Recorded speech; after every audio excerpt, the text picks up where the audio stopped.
Здравейте! Аз съм Доби и днес ще ви разкажа една от най-шокиращите истории в света на науката. Представете си вещество, което свети в тъмното, лекува болести и обещава бъдеще пълно с чудеса, но същевременно разяжда костите ви отвътре. Това е историята на радиевите момичета. Една от най-тъжните, но и най-смелите битки за човешки права в историята на науката. В началото на 20 век радият е чудото на света. Рекламират го като здравословен, модерен, почти магически. Светещи играчки, пасти за зъби, напитки, козметика – всичко се продава като радиоактивен блясък. Но една индустрия расте най-бързо. Фабриките за светещи циферблати на часовници. Там работят предимно млади жени. Някои от тях са още деца. Работниците използват тънки четчици, които трябва да имат остър връх. Поставят върха на четката в устата си, за да го изострят. После го потапят в радиевата боя. Работниците използват тънки четчици, които трябва да имат остър връх.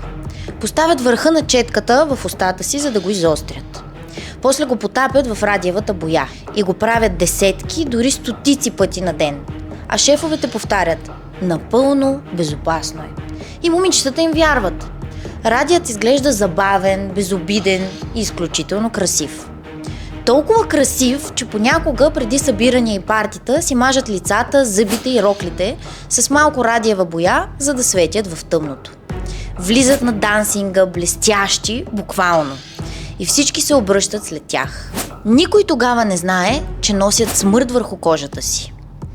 Първо идват умората и леки болки. После разклащане на зъби. Венци с рани, които не зарастват. Жени с болки в челюстта, които никой лекар не може да обясни. Една работничка отива при зъболекар, за да извадят зъб. Но когато лекарят дърпа, излиза и парче кост. Фабриките обвиняват самите жени. Твърдят, че болестите им са от сифилис. Те отричат всякаква вина.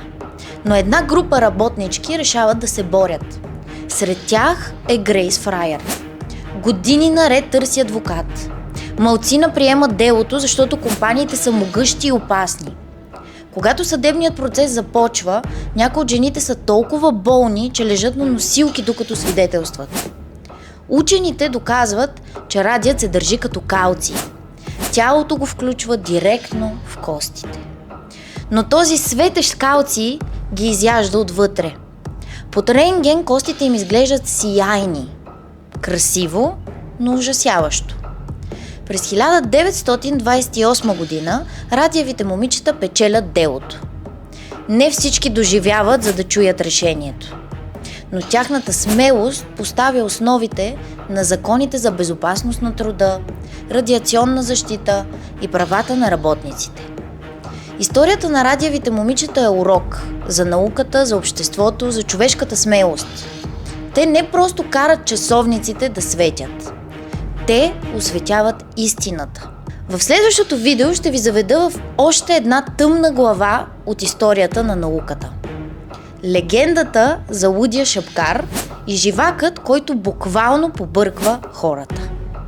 Ако искате още научни истории, които промениха света, абонирайте се за канала. Знанието е сила.